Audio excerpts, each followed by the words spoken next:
ಇದು ಕೇವಲ ಒಬ್ಬ ನಾಯಕನ ಕಥೆಯಲ್ಲ. ಇದು ತನ್ನ ದೇಶಕ್ಕಾಗಿ ಬದುಕನ್ನೇ ತ್ಯಾಗ ಮಾಡಿದ ಒಬ್ಬ ಮಹಾನ್ ದೇಶಭಕ್ತನ ಕತೆ. ಬ್ರಿಟಿಷರ ಸಾಮ್ರಾಜ್ಯದ ಮುಂದೆ ತಲೆಬಾಗದೆ ಭಾರತದ ಸ್ವಾತಂತ್ರ್ಯಕ್ಕಾಗಿ ಹೋರಾಡಿದ ವೀರನ ಕತೆ. ಅವರ ಹೆಸರು ಕೇಳಿದ್ರೆ ಸಾಕು, ದೇಶಭಕ್ತಿಯ ರಕ್ತ ಕುದಿಯುತ್ತದೆ, ಧೈರ್ಯ ಎಚ್ಚರಗೊಳ್ಳುತ್ತದೆ. ಅವರೇ ಭಾರತದ ವೀರಪುತ್ರ ನೇತಾಜಿ ಸುಭಾಷ್ ಚಂದ್ರ ಬೋಸ್. 1897ರಲ್ಲಿ ಒಡಿಶಾದ ಕಟಕ್ನಲ್ಲಿ ಜನಿಸಿದ ಸುಭಾಷ್ ಚಂದ್ರ ಬೋಸ್ ಚಿಕ್ಕ ವಯಸ್ಸಿನಿಂದಲೇ ದೇಶದ ಸ್ವಾತಂತ್ರ್ಯದ ಬಗ್ಗೆ ಅಪಾರ ಕಾಳಜಿ ಹೊಂದಿದ್ದರು. ಬ್ರಿಟಿಷರ ಆಳ್ವಿಕೆಯಲ್ಲಿ ಉನ್ನತ ಸ್ಥಾನ ಪಡೆಯುವ ಅವಕಾಶವಿದ್ದರೂ ಅವರು ಆ ದಾರಿಯನ್ನು ತ್ಯಜಿಸಿ ನನ್ನ ದೇಶವೇ ನನ್ನ ಮೊದಲ ಕರ್ತವ್ಯ ಎಂದು ಸ್ವಾತಂತ್ರ್ಯ ಹೋರಾಟಕ್ಕೆ ಧುಮುಕಿದರು. ಬ್ರಿಟಿಷರ ವಿರುದ್ಧ ಹೋರಾಡಿದ ಕಾರಣ ಅವರನ್ನು ಹಲವು ಬಾರಿ ಬಂಧಿಸಲಾಯಿತು.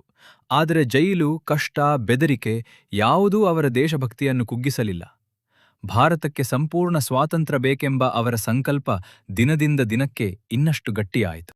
ವಿದೇಶಕ್ಕೆ ತೆರಳಿ ಭಾರತೀಯ ಸೈನಿಕರನ್ನು ಒಗ್ಗೂಡಿಸಿ ಅವರು ಆಜಾದ್ ಹಿಂದ್ ಫೌಜ್ಗೆ ಹೊಸ ಶಕ್ತಿ ನೀಡಿದರು. ಅವರ ಘೋಷಣೆ ದೇಶದ ಯುವಕರಲ್ಲಿ ಹೊಸ ಉತ್ಸಾಹ ಮೂಡಿಸಿತು. ನನಗೆ ರಕ್ತ ಕೊಡಿ, ನಾನು ನಿಮಗೆ ಸ್ವಾತಂತ್ರ್ಯ ಕೊಡುತ್ತೇನೆ. ನೇತಾಜಿಯ ಈ ಕರೆಗೆ ಸಾವಿರಾರು ಭಾರತೀಯರು ಸ್ಪಂದಿಸಿದರು. ಸ್ವಾತಂತ್ರ್ಯಕ್ಕಾಗಿ ತಮ್ಮ ಜೀವನವನ್ನೇ ಅರ್ಪಿಸಿದ್ದ ನೇತಾಜಿಯ ಅಂತಿಮ ದಿನಗಳ ಬಗ್ಗೆ ಇಂದಿಗೂ ಚರ್ಚೆ ಮತ್ತು ಹಲವು ಪ್ರಶ್ನೆಗಳಿವೆ.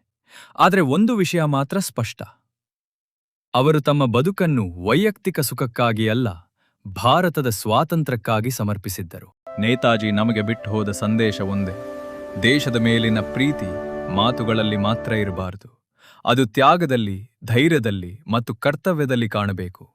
ಈ ಸ್ವಾತಂತ್ರ್ಯ ದಿನದಂದು ಭಾರತದ ಸ್ವಾತಂತ್ರ್ಯಕ್ಕಾಗಿ ಹೋರಾಡಿದ ಪ್ರತಿಯೊಬ್ಬ ವೀರನಿಗೂ ನಮ್ಮ ಹೃದಯಪೂರ್ವಕ ನಮನ.